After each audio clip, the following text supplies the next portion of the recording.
Very, very, very beautiful tree. Something that Okay. a big man. Yeah, man.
Are you full?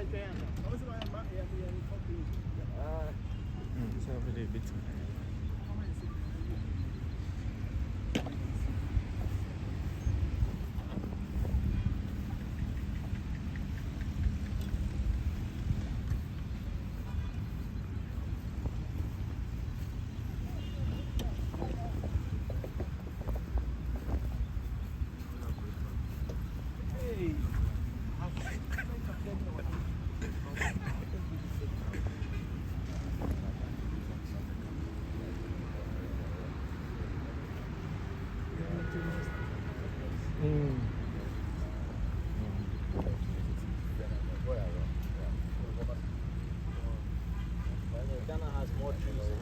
Very, very, very beautiful tree. Something that Okay. a big man. Yeah, man. Yes. Good morning. Good morning. Welcome to Osefo. Thank you. Thank you. I'm home. Yes. What should people expect from you, Kumasi? I'm here for the youth. I'm here to share with the youth. You know, this is what I've been doing all this while. It's all about the mindset of the youth of this country. We have to grow together and change their mindset. We really have to be able to let them also be very successful. So it's a journey we walk together. So I'm really going to walk in that journey with the youth. For the next 3 days, it's going to be a power pack. So you are going to be in Kumasi for the next 3 days? For the next 3 days, yeah. We'll be at KNUST. Okay.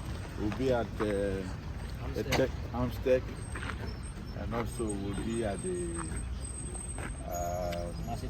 Kumasi Technical University. And we also spend some time with the Muslims. Okay. We'll go to the Zongo. You know, the Zongo is also my home. So we'll spend some time with them and have some chat and also have a football tournament with the Zongo. So, you said about the youth. You are for the youth. Yes. Of late, the youth are on drugs. Yeah. As a good leader, what are you doing about it? Well, that is why we are here. That is why we are doing what we have to do. Especially the red. Yes. We'll try to take them out of it. Sure. We will do what we can. Sure. I mean, so that they follow in our footsteps. Thank you.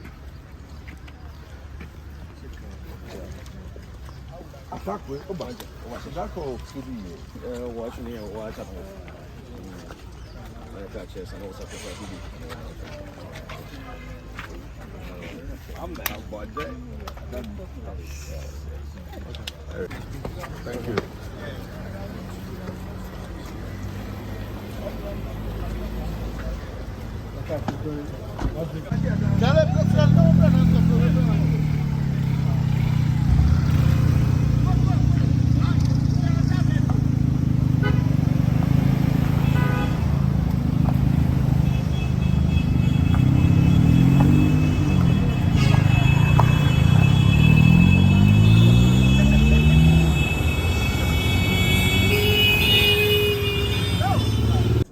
Once again, welcome you to our main conversation for today. Now, my guest has already, arrived. He's right here with us. Dr. Daniel McKorley is a renowned entrepreneur, founder, and group chair, CEO of McDan Group of companies. And he's right here with us in the studios of Love Nights 5. Now, as the founder and CEO of the McDan Group of companies, Dr. McKorley has built a business empire that spans multiple industries, including shipping, logistics, real estate, oil and gas, even into salt and so many others. What sets him apart is his, inspiring personal story of overcoming obstacles and staying focused on his goals. In today's conversation, he will be exploring, the importance of having the right attitude in achieving business success. He will share his personal experiences, lessons learned, and of course, strategies for cultivating a winning mindset. So whether you are an aspiring entrepreneur, a business owner, or maybe simply looking for inspiration to achieve your goals, this discussion is for you. Doc, good morning and welcome. Yes, sir. I remember not too long ago in the same studios, we had a beautiful conversation, and a couple of days after, we had people calling me to say that they were blessed by your insights and the things that you shared with us all on radio. So on their behalf, I'd like to say a big thank you for being an inspiration, for being a mentor, and of course for being there for many of us. I'm impressed, especially aside from all the things that you've done and talked for yourself. I'm also impressed with the philanthropist nature of yourself, where you give out to society. Many people make it and they just share it with their family, maybe a few friends in that clique. Welcome to Osecro, and if you don't mind, what brings you to town? Thank you. But before I say anything, I would like to share the pain of the KJTR market. Yeah. The fire. In fact, this happened in Doom. Doom. Yeah, the PZ area. Doom. I watched the videos and it's quite pathetic. My heart goes out for them, and I might pass by it before I leave here. I'll pay them a visit. And let me see what I can also do to support the needy there. Thank you very much. I'm here for you. I'm really here for the next 3 days. I'm here for you. Yeah, I know you and I would have our own banter and our conversations, but the people of Kumasi have welcomed you, and they also want to know what brings you to town, what you'll be doing the next 3 days here in Osecro. Actually, I was here somewhere last year. It's about time I share my experiences, my resources, my thoughts about what is going on in our economy and our daily lives.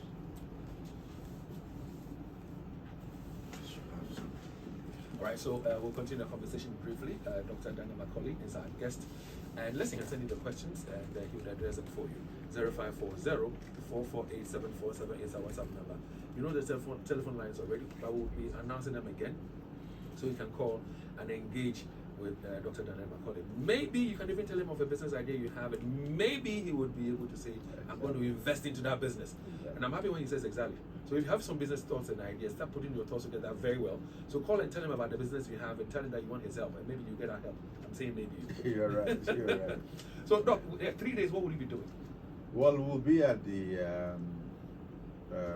Technical University. Here's to you. What's the Yeah, University? to celebrate their 70th anniversary with them, with the academia and also the youth, and also share some few thoughts with them Okay.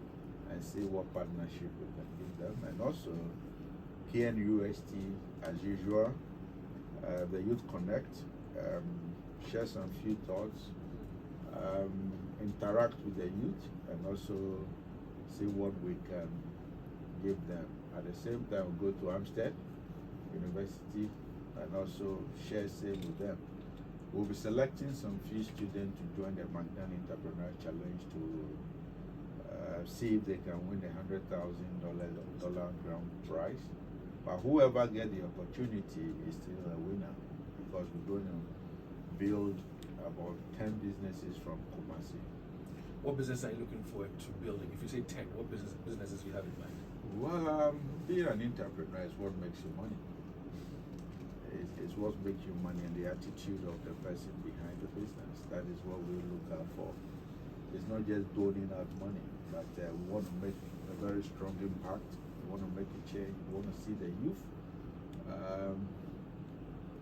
being very aggressive, and also make a change in their own environment. There are people who might see some rich people and they're like, oh, I'm into why, I'm decision why they don't give out and all that. I like what you said a while ago. You don't just give out the money because you have money to give, but the money should be put to very good use. And somebody who has good ideas, who will not waste the money, who will put the money to good use, is the person that you're looking for, or the persons you're looking for to help and assist. Is that what you're saying? Exactly. You've been doing this, Youth Connect for some time now. You've been doing this McDan Challenge as well for a while now. How would you describe the youth who present themselves? How would you describe the people who come to listen to you, especially the youth? Would you say that they are imbibing what you're sharing with them? Are they rolling it out? How is it, impacting their lives and businesses? Well, we have made a lot of impact. I give thanks to God, because Ghanaian youth are quite, I can say, respectful. But what they need is a bit of a drive. That is what the Ghanaian youth need. McDan had been embarking on this for the past 20 years. This is not the beginning, and this is not going to be the last. We have really supported a lot of youth. The difference is the mindset. It's not easy to do what we are doing, what the foundation is doing. Giving away your resources and giving away, especially the time. The time is very, very valuable than even the resources that we share. It's not easy, and you have to do it because we need a serious impact in this country. Doing this and seeing lives change gladdens my heart, and we are here to do so. So what's the dream? You're impacting lives, not just with the resources you have, but your time as well. What's your dream? What do you want to achieve at the end of the day? At the end of the day, when McDan is mentioned, it's not how much money McDan had made, but how many people he had impacted. That is the dream. I want to see the youth of Kumasi bigger than myself. I have not even reached half of my real potential, but I want to bring a lot of young people, both men and women, along with me. As I keep saying, when I'm a billionaire, I want to see more billionaires around me. That helps the ecosystem of prosperity, and we have to look towards that goal. And Ghana is a good place, and I believe that we have to share. And the best thing to share is our ideas, our mentality, the way we think, the way we go around things, the way we use feelings, the way we understand what is around us, that we can make a meaningful use of what we have. And if you're listening to us, you're listening to Dr. Daniel McKorley. He's the CEO of the McDan Group of Companies, and he says he's a billionaire, and he wants to also have millionaires and billionaires around him. He believes in the youth of Ghana. He believes that the youth of Ghana have the potential. All that we need is a little push, a little support, and would also become millionaires and billionaires. There are many out there who would have made it, and all they will look out for is for people to kowtow to them and say yes, I'm master and all that. He doesn't want that. He wants people to be like him, and that's why he's in town. He's going to be in town for 3 days. So, McDan, this gentleman to my right, his name is Leo Stanley. And aside broadcasting, he's also ventured into a bit of a business. And the business name is Baker Built. They're into interior works and stuff like that. His challenge is that some of the youth of this country are lazy. You give them work to do, and they will laze about. And some of them are also with the mindset of making money without earning it. So he will say to you, for example, somebody says, "Made them send me now within 2 years, make 100,000 Ghana cedis." But the business owner did not make 100,000 maybe Ghana cedis within a year. In that light, how do you see the Ghanaian in terms of our attitude to work and our attitude to make it? This is a very tough and very important question, and you have to look at it from different angles. Is it laziness? No. Is it attitude? Yes. What do you want as a young man and a young woman? How do you want your tomorrow to be? How do you see your tomorrow? Whatever, you don't reap where you haven't sown. My only problem now is the youth of today want to be rich as at yesterday. That is my only problem. Is that wrong? It's not wrong to have that mentality, but there is no wealth without history. Anybody who say he's rich, there must be an history. What doesn't come in a day? There's a level of consistency you have to keep. You have to be in something. Mention any rich man in this world, and he has a story, he has a history. But he cannot be rich as tomorrow. So Stanley, I believe he's in the right path. He should focus on what he's doing. The youth that want to tag along with him, you will get very upset because there's a lot of poverty out there. There's a lot of poverty out there. There's a lot of anger out there. There's a lot of feelings out there. So one of the sessions we are having now is to how to get a youth out of that kind of anger and frustration and channel that energy into their own life to make them meaningful citizens in the society. Whatever you touch and have the right attitude towards it, you will make it. Unless your attitude is wrong. I always say, and I will say it again here, that to be prosperous or to be prosperous, your 70% comes from your attitude. So, Stanley, it's not that maybe they're sleeping, but it's an attitude issue. Okay, so when you talk about attitude, what are you referring to here? What is a bad attitude? What is a good attitude? Well, I believe that we have an innate spirit which tells us when we're doing something wrong, we should know we're doing wrong. Why would I want to sleep from 8 p.m. to 6 a.m.? Why would I want to sleep too long? If I know I have to study, why would I have to go and spend time with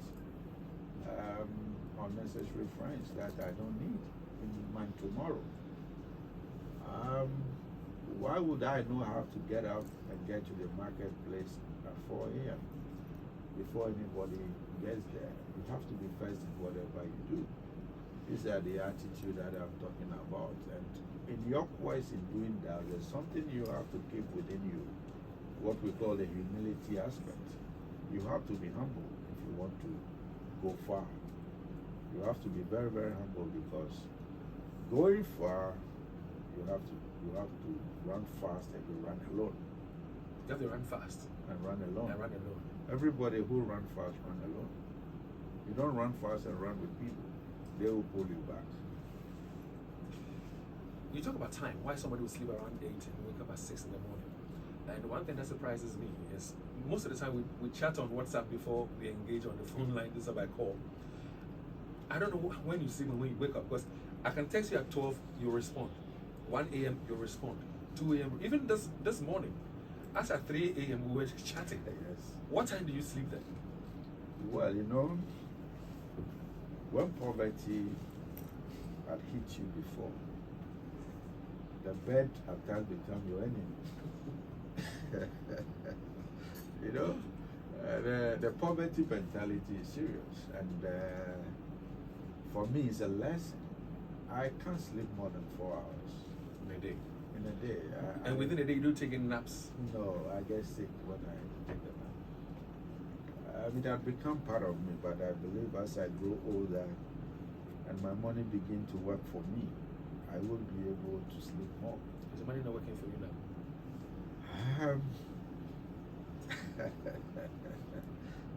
I believe partly it's working for me, but I need to do more. Listeners, you're hearing the voice of Dr. Daniel McKorley, and he's the CEO of the McDan Group of companies. He's an entrepreneur, he's into so many things. He says out of the 24 hours a day, he sleeps for only 4 hours. He says if you've been hit by poverty before, the bed is your enemy. Is your bed your enemy or your friend? Because if your bed is your friend, then you'll be sleeping for 14 hours and 12 hours and all that. What we're trying to do this morning is to try and make millionaires as well. He's a billionaire. And he says he wants to see the youth of today become millionaires. Are you an entrepreneur? Do you have any business idea? Why don't you share those ideas with him this morning? I'm sure that one, two or three of you, he would give some contact to and say, okay, so I like your idea. Call this individual and then engage with this individual and see what we can do for you. I mean, he has this foundation and he does a lot of things, like for example the McDan Foundation, and he supported and assisted people with brilliant ideas. All right, we're talking about the foundation and the works they have been doing shortly. But if you join us on Facebook on Love in the Morning, we'll show you a lot of things that he's into, a lot of things that he's done, a lot of things he's doing.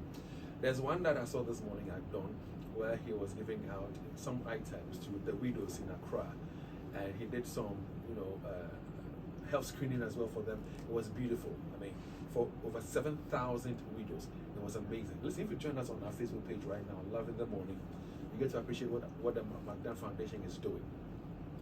But Doc, I asked a question about what you said, getting the right people to work with. And in preparing for the show, I put down this question, and it's this. I mean, how does one arrive at a positive company culture, and what values should one prioritize when building a team? Now, if you have the right team in place, your business will thrive. So how do you build that culture? How do you put the team together and ensure that even you're not there, they would work like you are there and monitoring and observing? In my business journey, the difficult part is not funding or finance. It is the human resource that you bring on board. So I adopted this philosophy in coming up with my business. You get what you expect. You don't get what you expect. And being the right leader, to have the right team, the leadership must be right. You have to respect people's opinion. You cannot be a dictator to build a team. At the same time, you have to be very strict, and you have to work with integrity. If you don't have integrity as a leader, your team collapses, because whatever you do, they watch you. The business culture must be sitting on a foundation called integrity. The right leadership. I mean, you have to fire and hire, or hire and fire, as a good leader.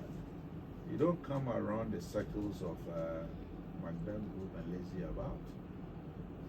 Pay is good. If you think pay is not good, the door is your front. You have to care for people as a right leader. You care about your team, their welfare. You don't just watch them just coming and going. At times have a tea with them. At times put them by the corner and just have a chat with them about their private problems. That means you build the right team. To build a team is not easy. And the same attitude I'm talking about, you need to put up the right leadership techniques to make sure you have the right team. don't know whether I'm permitted to ask the next question. It has to do with your son. Yeah. And it has to do with what I know you do with him. Because that program that, I was with you there, came yesterday. I think it was in December. And my boss, your name again, I've forgotten the name, forgive me. Prophet Prakash Fine. Prophet Prakash Fine, yeah. He was there. And you were telling, your son was amongst the crowd. And you grabbed the microphone and you spoke to him directly, although there was a crowd there. And then you've invested in his business, I think his farming business. Yes. And then you wanted him to give you an account as to how the business was doing, Right. because he has to pay back the money. Yeah. And you don't expect the business to collapse. And I was like, but this is your son. Yeah. Allow him to do the business. We learn from our mistakes. You can fail and then bounce back. But that's your son, and you were stern and hard. Yeah. So imagine how you then relate to your team you work with. Why that approach with even your son? In our quest to make our children better, we rather destroy them. He had to, it's not wickedness, but he had to know that there's no free lunch. I mean, you keep giving your children free lunch and they're lazy about it. And I don't have a son, I have sons. If he doesn't put up his weight, his blessing will go to the other, not blessing, the opportunity that I'm giving him will go to his younger and younger and younger and younger brothers. Is that to say that you stop giving him help? Because help can come from various forms. The best help I can give him is to educate him and give him a very strong mentality to be able to make it. I cannot give him fish. I have to teach him how to fish. The statement I made yesterday to all of them, I said to them, stop asking for fish. Yeah. Ask to be taught to fish. Know how to fish. Exactly. Eugene, did you now understand what I meant by that? Now you're smiling. Don't ask for fish. Yeah.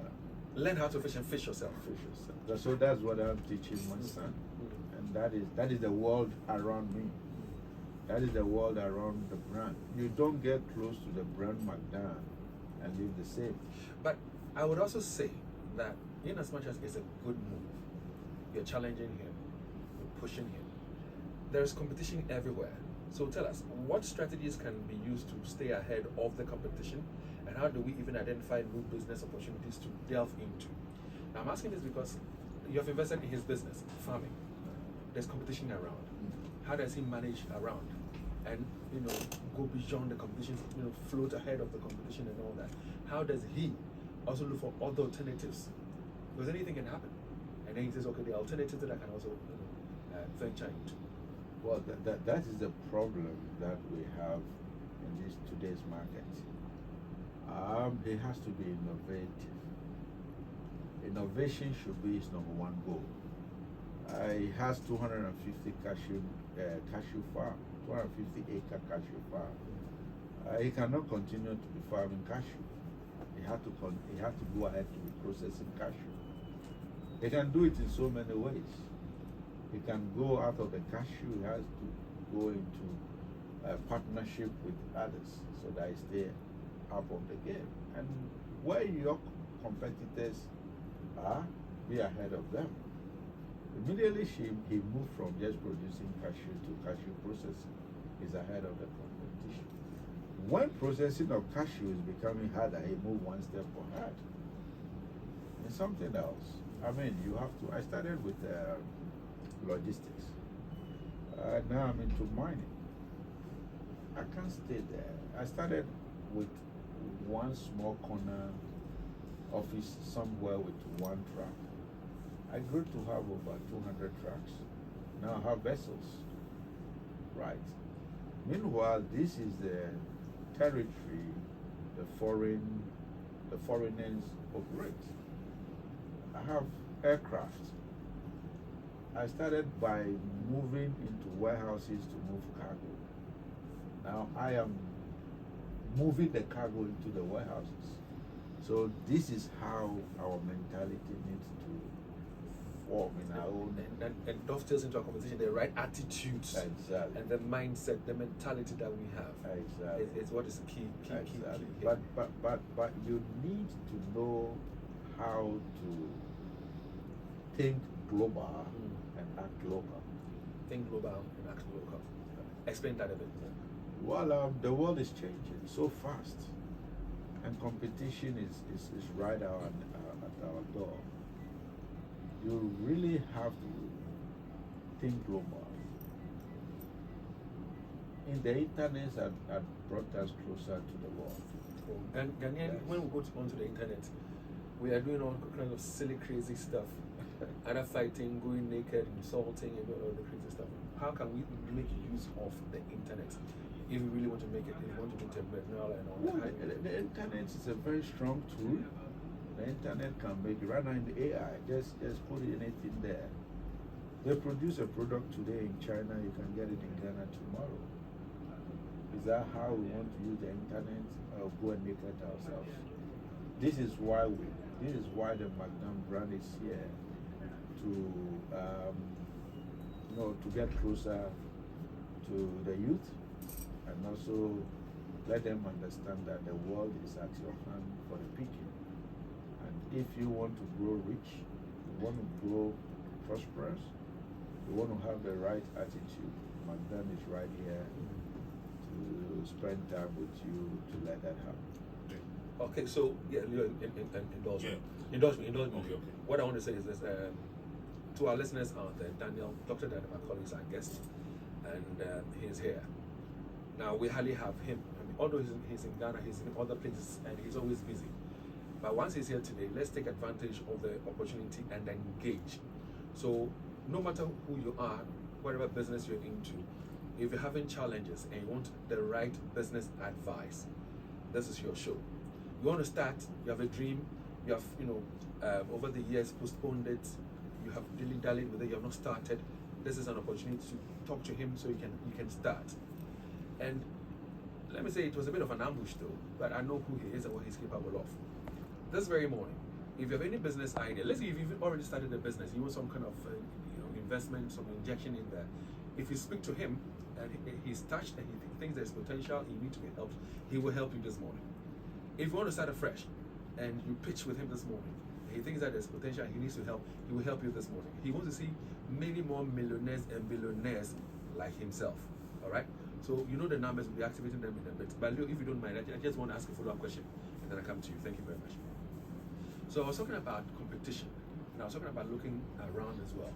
But one thing I've also realized with some of the youth of this country, Ghana, is that when they start business and they see that there are prospects, they are doing fine, the business is growing, then they start opening branches.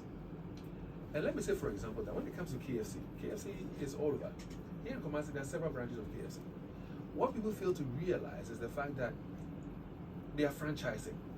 But in some situations and instances that I know, the people are not necessarily doing the franchise bit, but they themselves are spreading their wings and their tentacles, hiring premises and opening branches. And ask myself, is that the right approach to just start expanding and opening branches? Or as a business person or an entrepreneur, you need to watch a few things, the space, before you start expansion. How do you respond to that? Rule number 3 in business, in my business world, don't touch what you can manage. Don't touch what you can manage, okay.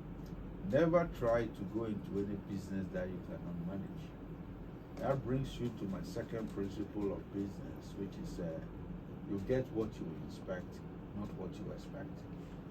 There are a lot of wastages if you are not there. This will sound maybe philosophical, but that is the practical aspect of business. Immediately you touch what you cannot manage, you are in trouble. I have a lot of experiences in expanding. I've built businesses and those businesses have collapsed. And I have now learned, whatever I say is practical. I've invested serious money in certain businesses that the business proposal looked good, but the human elements in there, the personality, and one other problem we have in this country is immediately we start business, we put ourselves in front of our business.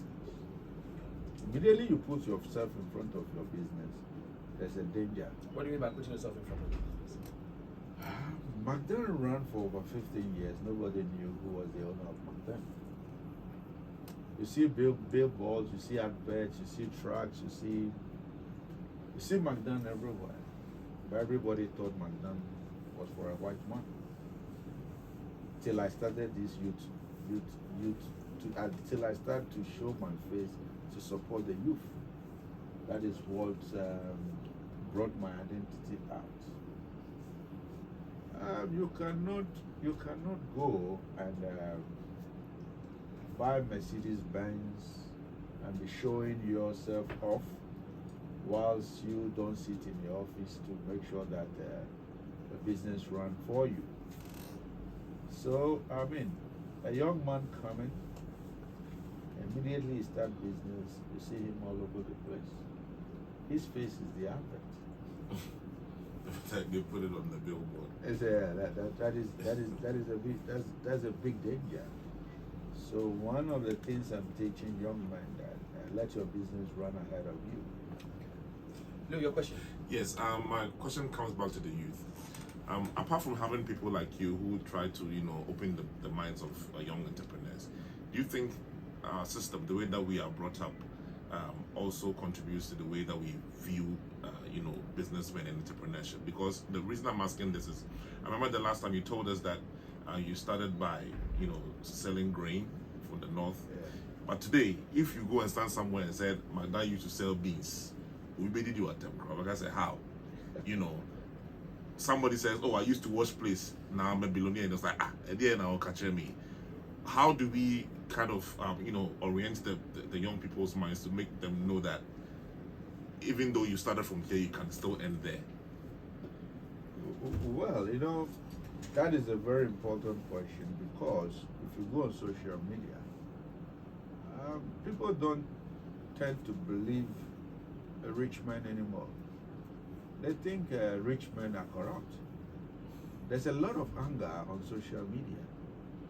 They'll tell you, how can you be a messenger and build an empire? Right? How can you be selling kerosene? I was one time selling both float and kerosene on the street of La. It sounds weird in today's world, but it's still happening. People are moving from one stage to another stage. It doesn't mean my son was a security guard, not that he wants to be, but it's just I want him to experience the security guard so when he becomes a group chairman of his company or my company, when the security man is complaining, he will feel the security man. We are so much separated with the reality. So I mean, all we have to do to let the youth know that it is actually possible. But start small. What you have to do is take one day at a time. What's your attitude? So it is sad if you go on social media to see what is happening on social media. There is no respect to see the youth insulting the elderly, and it is not right, because they are upset and they are angry. Before, even if you see a car, you are careful to even approach the car. Now the street children, they even come and knock at your window and they demand. But there's an underlying factor here. We cannot forget them. Right? In my small way, that is what I am doing. Taking street children, employing people, changing their mentality. The little that I can't do all. But in my small way, let me change those I can change and help those I can help. Okay, we'll be activating the phone lines in the next 3 minutes or so, because we have to be wrapping up. I'm told that